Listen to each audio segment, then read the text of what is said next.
안녕하세요. 골라본 세상입니다. 지난 주말 일본 총선에서 다카이치 사나이 총리가 이끄는 집권 자민당이 역사적인 압승을 거뒀는데요. 이번 선거의 의미와 파장을 조효정 기자와 알아보겠습니다. 안녕하세요. 안녕하세요. 그 여자 아베가 아베를 넘어섰다. 뭐 이런 평가까지 네. 나와요. 다카이치 총리의 이 승리 얼마나 대단한 결과였는지부터 짚고 넘어갈까요? 네, 먼저 작년 10월 이시바 전 총리 당시에 치러진 일본 중의원 네. 하원에 해당하는 의회의 의석 배분을 보면요. 네. 전체 465석 가운데 집권 연립정당, 즉 연정은 자민당 196석과 일본 유신의 34석, 또 같은 성향의 무소속 의원 3석을 포함해서 233석으로 정말 간신히 과반을 넘겼습니다. 네. 제1야당인 입헌민주당과 제3야당인 공명당이 이번 선거에서 중도개혁연합이라는 이름으로 신당을 결성했는데 이들이 167석이었습니다. 네. 그러다 보니 예산위원장과 헌법심사회 회장 등 국회의 주요 보직을 야당 의원들이 차지하고 있어서 네. 내각의 정책이 잘 먹히지 않는다 이런 문제의식이 있었거든요. 그런데 1년 3개월 만에 다시 선거를 치르다 보니 초반에는 여론이 좋지 않았어요. 당초 목표는 연정만으로 과반 이상, 잘해도 자민당 단독 과반이었는데요. 네. 실제로 투표함을 까보니까 자민당이 단독으로만 316석을 차지해서 과반을 넘어 그야말로 압승을 거뒀습니다. 네, 어마어마한 숫자네요. 그 정도 의석이면 사실 국회가 할 수 있는 거의 모든 결정을 원하는 대로 할 수 있는 의석이잖아요. 네, 맞습니다. 중의원 전체 의석 중 3분의 2인 310석을 넘은 건데요. 네. 유신의 의석까지 포함하면 352석입니다. 네. 310석만 넘으면 개헌안을 발의할 수도 있지만 상원인 참의원에서 부결된 법안을 중의원이 재의결할 수 있게도 됩니다. 그렇군요. 또 국회의 모든 상임위원회 위원장을 자민당이 차지하게 되고 네. 각 상임위도 3분의 2 이상이 소속 의원이 되기 때문에 네. 자민당의 독주, 엄밀히 말하자면 다카이치 총리 독주 체제가 가능하게 됐다는 분석이 나옵니다. 네. 반면 야당인 중도개혁연합, 즉 공명당과 입헌민주당은 167석에서 49석으로 쪼그라들었는데요. 네. 두 공동대표가 사임했고 특히 민주당에서는 오자와 이치로 사노 유키오 전 대표 등 중진 정치인이 모두 낙선하고 21명만 살아남아서 네. 괴멸적인 수준에 이르렀다. 당분간은 회복이 불가능하다는 전망도 나옵니다. 네. 일본 정치권에 야당이 사실상 없어진 거죠. 그 자민당이 어떻게 이렇게 압승을 거뒀나에 대해서는 이제 여러 가지 분석이 나오지만 무엇보다 다카이치 총리의 이제 개인적 인기 네. 덕분이었다. 이런 분석이 가장 많은 것 같아요. 네, 지난달 1월 19일에 중의원 해산을 선언하면서 다카이치 총리가 뭐라고 말했냐면요. 네. 내각 총리 대신에 진퇴를 걸겠다. 다카이치 사나이가 총리여도 좋은가를 주권자인 국민이 정해주기를 바란다고 했거든요. 네. 사실상 이 국회의원을 뽑는 총선을 자신에 대한 신임 투표 구도로 바꿔버린 겁니다. 네. 현재 국회 구성은 이시바 전 총리 당시에 짜여진 거니까 다카이치의 국회로 구성을 바꿔달라는 거죠. 네. 이렇게 자신만만할 수 있었던 배경엔 높은 지지율이 있었는데요. 니혼게이자의 신문이 중의원 해산 직후에 실시한 여론조사에서 자민당의 지지율은 42%에 그쳤지만 다카이치 내각의 지지율은 67%로 나타났습니다. 네. 이런 인기가 어떻게 나타났는지 영상 하나 보실게요. 高市早苗です。挑戦しない国に未来はありません。守るだけの政治に希望は生まれません。未来は自らの手で切り開くもの。自民党はその先頭に立ちます。逃げません。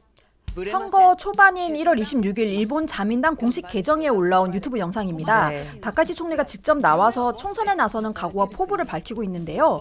이 30초짜리 영상의 조회수가 1억 6천 회, 쇼츠까지 포함하면 2억 회쯤 조회가 됐습니다. 엄청나네요. 예, 일본의 인구가 1억 2천만 명 정도 되는데 네. 일본 전체 인구보다 많은 사람이 영상을 돌려봤다는 겁니다. 네. BTS나 웬만한 K-팝 스타들의 뮤직비디오에서만 볼 법한 이런 조회수를 올린 인기가 네. 결국 이번 총선의 승리 요인이었다. 이런 분석이 많습니다. 실제로 이제 다카이치 총리가 갔던 유세장 분위기가 뭐 거의 아이돌 콘서트 같았다. 이런 평가도 많았어요. 네, 자민당 일각에서도 완전히 다카이치 총리 인기에 의존하는 선거 이런 평가가 나왔습니다. 네. 지금 영상은 지난 2월 7일 도쿄 유세 현장인데요. 그 인터뷰이들이 다카이치 총리에 대한 호감을 거리낌 없이 드러내죠. 네. 자민당의 선거 전략도 다카이치였습니다.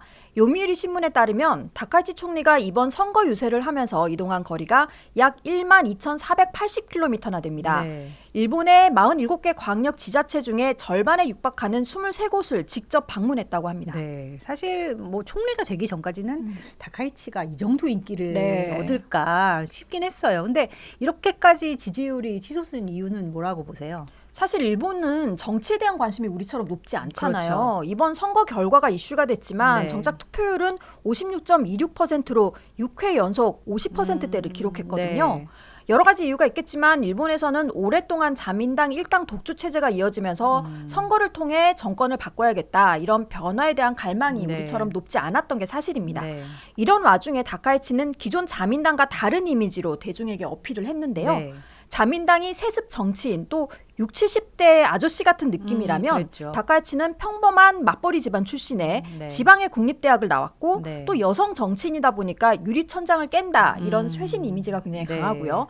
또 굉장히 잘 웃고 친절하고 열심히 하는 이미지라고 해요. 진짜 뭐 자민당 총재 선거에서 승리하고 나서 뭐 일하고 또 일하겠다 뭐 이런 네. 공언까지 했었잖아요. 실제로 뭐 하루에 2-3시간 자고 새벽 3시에 뭐 출근을 해서 네. 함께 일하는 사람들이 좀 곤란했다 뭐 이런 기사들도 본 적이 있고요. 네네. 그래서 과로 조장한다 뭐 이런 비판까지 나왔었잖아요. 맞습니다. 근데 예. 더군다나 이제 또 상대방 그 중도 개혁 정당의 두 대표가 70대 남성이어서 네. 거기서 상대적인 이제 대비 효과가 더 극명했던 것 같기도 해요. 네, 맞습니다. 그러니까 본인도 밀실에서 이뤄지는 계파 정치나 네. 정재계 리더와의 만남에 몰두하기보다는 네. 밤늦게까지 국정을 공부하느라 힘들었다. 뭐 이런 네. 내용을 SNS에 가감 없이 쓰면서 네. 젊은 유권자들과 유대감을 쌓았다고 하죠. 네. 다카치 총리의 구두나 가방이 품절 사태를 빚기도 맞아요. 했고요. 일본어에 오시카츠라는 단어가 있어요. 네. 원래 제일 좋아하는 연예인을 그 따라다니는 활동, 뭐 네. 덕질 이런 거를 뜻하는 말이었는데 이름인 사나이를 붙여서 사나카츠라는 말도 생겼다고 합니다. 그렇군요.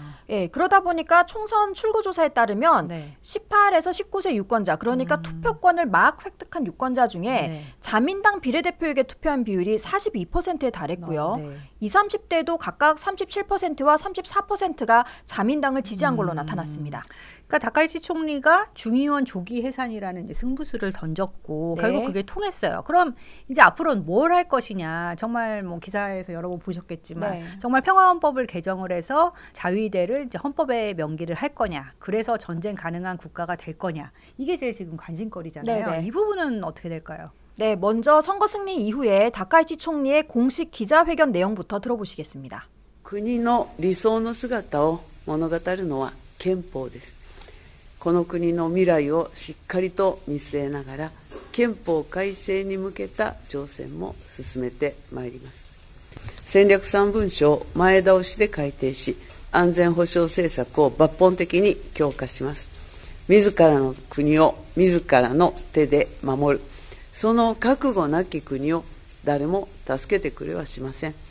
我が国の平和と独立、領土、領海、領空、そして国民の皆様の命と安全を守り抜いてまいります。 개헌을 하겠다고 대놓고 얘기를 하네요. 네, 현재는 국방경비대 같은 위상의 자위대를 실질적인 군대로 헌법에 명기를 한다는 건데요. 네. 전수방어, 즉 공격을 받았을 때만 방위력을 행사한다 이런 원칙이 파기되고 네. 정말 전쟁을 수행할 수 있을 것인지 뭐 이런 게 관심사지만 네. 지금까지 나오는 얘기는 평화헌법의 기본 틀은 그대로 두고 자위대만 이렇게 끼워 넣는 안이 유력해 보입니다. 네, 그럼 이제 다카이치 총리가 마음만 먹으면 언제든지 개헌이 가능하게 된 건가요?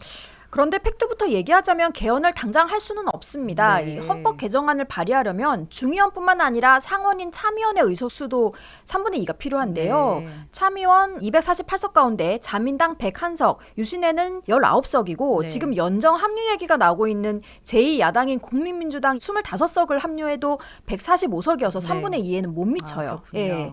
참의원은 또 해산 제도가 없어서 네. 2028년 여름 선거까지는 이 구도가 그대로 갈 예정인데 네. 아직 2년 넘게 남았잖아요. 그러네요. 네. 그때까지 다카이치 총리나 자민당의 인기가 이어질지는 예상을 할 수 없고요. 네. 개헌안이 발의된다고 하더라도 국민투표에서 통과가 될지는 또 별개죠. 네, 그렇네요.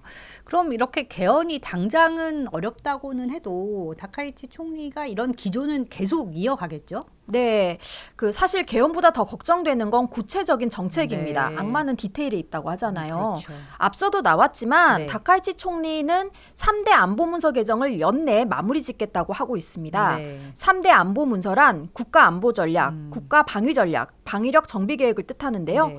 일본의 기본적인 안보 정책 방향을 규정하고 이에 따른 자위대의 역할, 또 운용 방식 등을 구체적으로 명시하고 네. 또 이를 위해서 무기 도입이나 방위비 증액 같은 계획을 5년 단위로 만드는 겁니다. 네.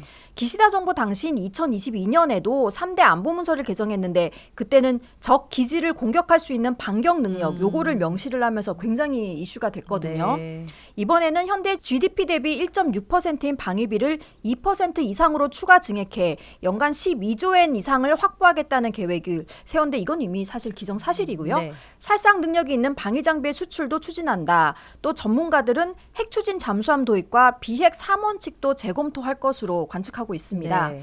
이 외에도 일본판 중앙정보국 CIA로 평가받는 국가안보국 신설과 스파이 방지법 제정 등도 보수 성향의 안보 정책으로 평가가 됩니다. 네, 그러니까 개헌까지는 가지 않더라도 이제 일본 자위대의 역할이나 네. 능력에 변화가 오기는 할 것 같네요. 그러면 다카이치의 이런 군사력 강화 방침에 가장 반발하고 있는 게 이제 중국이잖아요. 중국 관영 매체들이 이번 선거에서 뭐 다카이치가 패할 것이다, 네. 단명 총리가 될 네. 것이다, 뭐 이렇게 예언도 했었는데 예상을 뒤엎고 어쩌면 이제 아베보다 더 총리를 오래 할 수 있는 네. 총리가 탄생한 셈이잖아요. 중국은 이번 선거 결과에 대해서는 뭐라고 하나요? 네, 다카이치 총리는 이미 대만 유사 사태는 일본의 독립 위기 상태다. 네. 일본이 군사적으로 대응할 수 있다. 이런 말로 중국과 갈등을 네, 겪고 그렇죠. 있잖아요. 네. 그런데 이 역설적으로 이렇게 중국에도 할 말하는 정치인 이런 이미지가 선거 승리에 도움이 됐다는 분석도 있고요. 네. 또 자민당이 압도적으로 승리하면 중국이 더 이상 다카이치를 얕잡아 보지 않을 거다. 이런 기대도 좀 있었던 것 같은데 네. 결과적으로는 그렇게 되지 않은 것 같습니다. 네. 중국 측의 반응을 한번 들어보실까요? 日本极右翼势力若误判形势，恣意妄为，必将遭到日本人民的抵制和国际社会迎头痛击，不会因日本某一次选举而变化。我们再次敦促日方撤回高市涉台错误言论，以实际行动展现维护中日关系政治基础的基本诚意。 어제는 이 린젠 대변인이 네. 위안부 강제 동원 문제를 맞아요. 꺼냈어요. 네. 뭐 확고한 증거가 산처럼 많아서 부인할 수 없다. 일본은 심각하게 반성하고 실제 행동으로 이웃 국가와 국제사회의 신뢰를 얻어야 한다. 이렇게 말을 했는데요. 그러니까 일본의 침략을 경험한 뭐 한국 같은 이웃 국가들과 이제 대일본 전선을 맞습니다. 세우고 뭐 같이 대응을 하려는 의도로 읽혀요. 어쨌든 중국이 연일 이제 일본 때리기를 하는 걸 보면은 뭐 예전에 더러운 목을 치겠다 했을 때와 조금도 달라지지 않은 것 같은데요. 네, 대만 문제는 중국의 핵심 이익이니까요. 네. 중국으로서는 걱정할 수밖에 없는 게 네. 다카이치 총리가 3월 20일 전후에 미국을 방문해서 트럼프 미국 대통령과 정상회담을 할 예정인데 그렇군요. 네. 총선 승리 기자회견에서도 일미 동맹을 더 강화하기 위해서 추가적인 노력을 기울이겠다. 네. 또 트럼프 대통령과 흔들림 없는 일미 결속을 다시 확인하고 일미 동맹의 새로운 역사를 열어가겠다 이렇게 말했거든요. 네. 그러니까 안보 측면에서 보자면 미국이 이 지역의 동맹인 일본과 한국에 기대하는 게 바로 중국의 대만 침공 시 적극적인 개입인데요. 네. 얼마 전에 이제 미국이 발표한 국가 안보 전략 또 네. 국가 방위 전략에서도 언급이 된 내용이잖아요. 네, 미국 국가 안보 전략에서는 일본, 한국, 호주, 필리핀 등 동맹과 함께 네. 특히 동중국해와 남중국해에서 강압, 그러니까 중국의 강압을 얘기하는 네. 거죠. 이걸 거부하고 대만 해협의 평화와 안정을 유지하기 위한 집단 역량을 강화할 거라고 했고요. 네. 국가 방위 전략에서는 좀 더 구체적으로 미국은 동아시아에서 중국의 도전에 대한 견제를 최우선 과제로 설정하고 네. 동맹국들이 더 큰 책임을 지기를 기대했습니다. 네. 구체적으로 북한의 재래식 위협은 이제 한국이 1차적으로 맡아라. 네. 그리고 일본은 지역 내의 억지력, 그러니까 중국에 대한 억지력을 말하는 건데 네. 역할을 확대해야 한다는 겁니다. 네. 물론 이 지역에 배치된 미군을 빼지는 않겠지만 억지력의 효과는 동맹국들이 이 중국의 도전에 얼마나 또 어떻게 대응하는지에 달려 있다는 거죠. 네, 그러니까 다시 말해서 중국이 대만을 침공하거나 대만 주변 동중국해, 남중국해에서 이제 뭐 항행의 자유를 위협할 때는 동맹이 나서서 중국을 막아라 이 얘기네요. 네, 맞습니다. 그 미국의 주문에 일본은 적극적으로 그렇게 하겠다 이런 입장이고요. 네. 예전 영상에서도 소개해드렸듯이 대만 해협은 일본 영토인 오키나와와 지나치게 가까울 뿐만 아니라 네. 또 이 중국과 영유권 분쟁을 부리는 해역 이 센카쿠 열도가 각각 겹칩니다. 네. 또 굉장히 중요한 석유 운송 항로이기도 하고요. 네. 이 해역에서 무력 충돌이 생기면 우리나라도 석유 조달이 막히면서 타격을 입을 그렇겠죠. 거잖아요. 그래서 이게 미국뿐만이 아니라 대만 사태가 나면 우리도 마냥 모른 척할 수 있을까? 네. 정부 입장에서는 고민스러운 거죠. 네, 다카이치 총리의 이제 극우 성향이 한일 관계에서 또 어떻게 나타날지 이것도 좀 네, 관심사잖아요. 뭐 야스쿠니 신사 참배라든지 독도 문제에 대해서는 뭐 다카이치 총리가 어떻게 나올 거라고 예상하세요?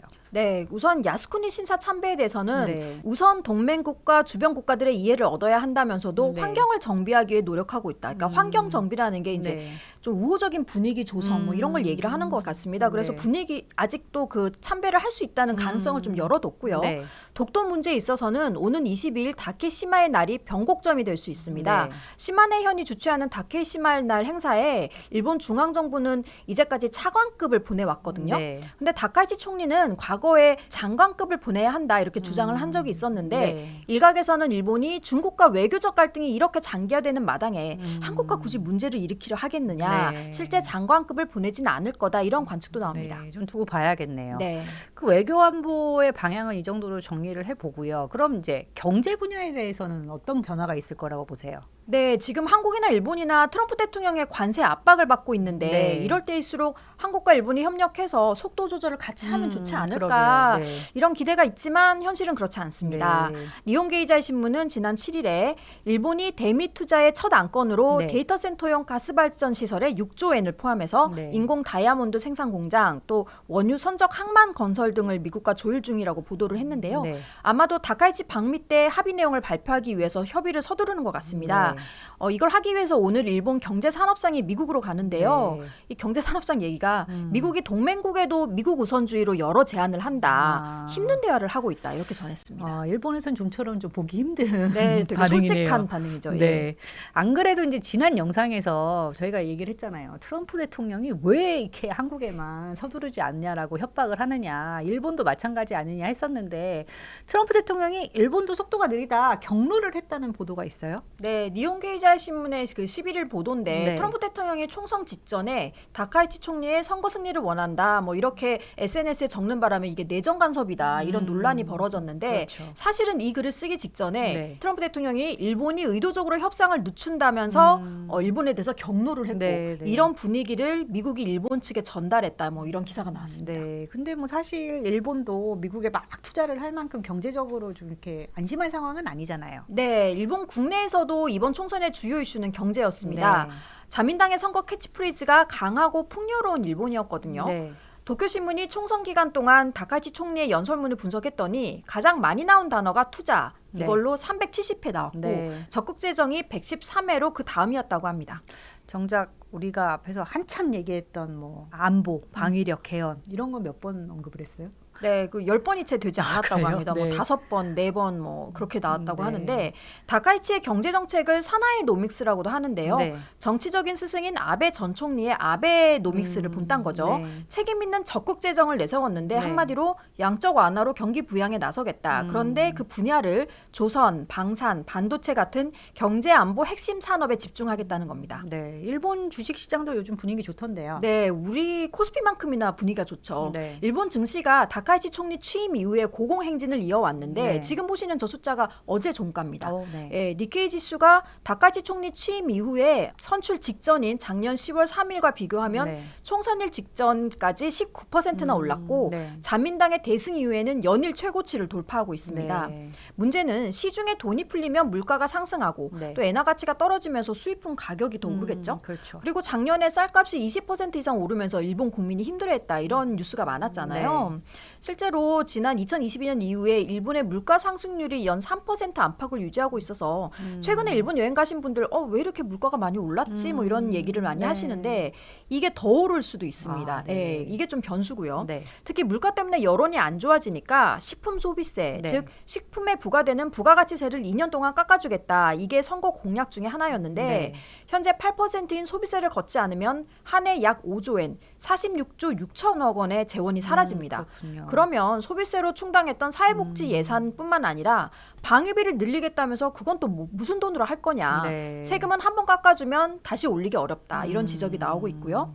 돈이 모자란다고 해서 국채를 또 찍으면 네. 지금도 일본 국채 금리가 높은데 네. 발작, 즉 더 상승할 가능성이 있습니다. 이건 우리나라 경제에도 상당히 영향을 주겠죠. 네, 일본 국채 금리가 올라가면 네. 글로벌 채권 투자자들이 일본으로 이동하면서 우리나라 국채 금리도 끌어올릴 가능성이 있고요. 네. 엔화 약세, 즉 엔저가 계속되면 원화도 영향을 받아서 원달러 환율이 더 높아질 수 있습니다. 네, 뭐 트럼프 대통령은 미국 우선주의를 또 다카이치 총리는 강한 일본을 내세우면서 지금 선거에 승리를 네. 했는데요. 이렇게 세계가 각자 도생으로 치닫는 지금 한국의 전략적 선택은 무엇이어야 할까? 고민이 깊어지는 시기인 것 같습니다. 댓글로 의견 남겨주시고요. 골라본 세상에서 또 다뤄줬으면 하는 주제들도 남겨주시면 저희에게 큰 도움이 되겠습니다. 오늘 골라본 세상은 여기까지입니다. 감사합니다.